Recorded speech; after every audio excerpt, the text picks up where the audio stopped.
ప్రభునందు పిల్లరా, మీ అందరికీ ప్రభువైన యేసుక్రీస్తు పరిశుద్ధమైన నామములో వందనాలు. పిల్లరా, ఈ ఉదయ కాలంలో దేవుని పరిశుద్ధమైన మాటల్లో నుండి ఒక మాటను బట్టి మీ ముందుకు రావడానికి ఆ కరుణా వాత్సల్యముల దేవుడు సహాయం చేసినందుకు ఆయనకి మహిమ. ఆయన పక్షాన్ని నిలబడి నాకు వింటూ చూస్తున్న మీకు దైవాశీర్వాదము కలుగును గాక. ఆమేన్. పిల్లరా, సంఘములో భాషలు మాట్లాడుతున్నటువంటి వారు ఈ క్రమాన్ని పాటించాలని పరిశుద్ధ గ్రంథం తెలియజేస్తున్నది. కనుక ఏంటంటే ఆ క్రమం అని మనము ప్రశ్నించుకుంటే, పిల్లరా, కొరింథీయులకు రాసినటువంటి మొదటి పత్రిక 14వ అధ్యాయంలో ఇలాగూ రాయబడి ఉన్నది. పిల్లరా, ఇక్కడ చక్కగా ఆరాధన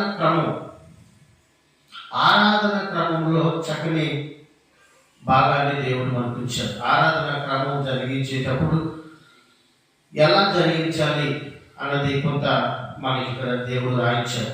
అందులో ఒక భాగమే ఇప్పుడు మనం ధ్యానం చేస్తున్నటువంటి మాట. ఏమిటంటే 26వ వచనంలో ఒక మాట, మరియొకడు భాషలతో మాట్లాడవలెనన్నాడు. మరియొకడు భాషలతో మాట్లాడవలని ఉన్నాడట. అయితే పిల్లరా, భాషలో వరం ఉందని చెప్పి అందరూ ఒక్కసారి గొల్లుమన్న భాషలు మాట్లాడుతుంటే ఆ భాషలకు అర్థం చెప్పేవారు లేకపోతే దేవుని పిల్లరా, అది దేవుని యొక్క ఆత్మ నడిపింపు కాదని నేను వాక్యం సెలవిస్తుంది. కనుక భాషలు మాట్లాడే వరం ఆ సంఘంలో అందరికీ ఉందనుకోండి. ఉదాహరణకి అప్పుడు వంతులు వారీగా మాట్లాడాలని నేను వాక్యం సెలవిస్తుంది. చూడండి, ఇక్కడే రాయబడి ఉన్నది ఏమిటంటే, భాషతో ఎవరైనా మాట్లాడేవాళ్ళైతే ఇద్దరు అవసరమైన ముగ్గురికి మెచ్చకుండా వంతుల చెప్పున మాట్లాడవాలని రాయబడి ఉన్నది. కనుక సంఘంలోనికి వచ్చిన వారందరికీ భాషలు మాట్లాడే కృపావరము ఒకవేళ దేవుడు ఇచ్చి ఉంటే అందరూ ఒకసారి మాట్లాడకూడదట, ఇద్దరు లేక ముగ్గురు అవసరమైతే. అది కూడా వంతుల వారిగా ఒకరు మాట్లాడిన తర్వాత ఆ మాటలు అయిపోయిన తర్వాత మరొకరు మాట్లాడారట. వారు మాట్లాడిన తర్వాత వారు ముగించిన తర్వాత మరొకరు మాట్లాడారట. ఇది సంఘములో పరిశుద్ధాత్మ దేవుడు పెట్టినటువంటి క్రమం. అంతేకాదు పిల్లరా, ఆ సమయంలో భాషలు మాట్లాడుతున్నటువంటి ఆ సమయంలో ఆ స్థలంలో అర్థం చెప్పేవారు లేకపోతే మాట్లాడకూడదట. పిల్లరా, ఇక్కడ రాయబడిన మాట చూడండి, అదే అంటాడు, ఒకడు అర్థము చెప్పవలను, అర్థము చెప్పువాడు లేని ఎడల అతడు సంఘములో మౌనముగా ఉండవలని కానీ తనతోనూ దేవుడితోనే మాట్లాడుకొని వచ్చును.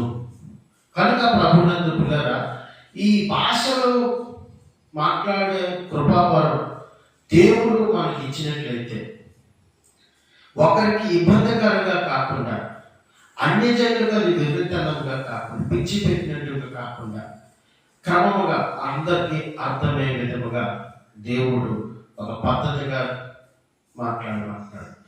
కనుక ప్రభునందు పిల్లరా, ఒకవేళ అర్థం చెప్పేవారు లేకపోతే అసలు మాట్లాడకూడదు అంటున్నాడు. ఈ రోజున పిల్లరా, సంఘాల్లో విభజన రావడానికి కారణం ఏమిటంటే ఇలాంటి పరిస్థితి. కొన్ని సంఘాల్లో ఎంతమంది ఉంటే అంతమంది ఒక్కసారి గొల్లున లేచి భాషను మాట్లాడుతూ ఉంటారు. దేవుని పిల్లరా, దేవుని వాక్యం అలా చెప్పడం లేదు కదా. కొంతమంది వివేచనమైనటువంటి కృపావరం కలిగిన వారు ఉంటారు సంఘంలో. వారు ఏం చేస్తుంటారంటే సంఘంలో ఉన్న ఆరాధన క్రమాన్ని గమనిస్తుంటారు. అందుకనే ఈ కృపావరములలో ఒక వారము మనం చూసినట్లయితే పిల్లగా, ఒకరికి ఆత్మబలంగా బుద్ధివాక్యమును, మరి ఒకరికి ఆ ఆత్మను అనుసరించి జ్ఞానవాక్యమును, ఆ ఆత్మ వలనే విశ్వాసమును, మరి ఒకరికి ఆ ఒక ఆత్మను స్వస్థపరిచే వరమును, ఇలా వరాలు ఉన్నాయి పిల్లలు. కొంతమంది ఐడెంటిఫై చేస్తుంటారు. ఒక్కొక్కరికి ఒక వరం ఉంటుంది. ఏంటి అందరూ ఒకసారి గొల్లెమని లేచి కేకలేస్తున్నారు, ఇది దైవారాధన క్రమం కాదు అంటాడు. ఇంకో ఆయనేమో పర్వాలేదంటే. అందుకనే ఈరోజు సంఘాలు చీలిపోవడానికి కారణాలు పెట్టారు.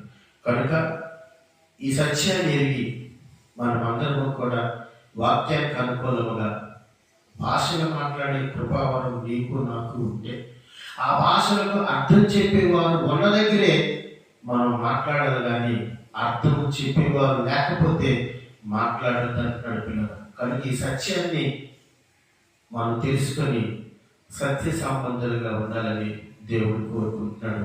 దేవుడి మాట దీవించును గాక. మీ అందరికి వందనాలు. Praise lord.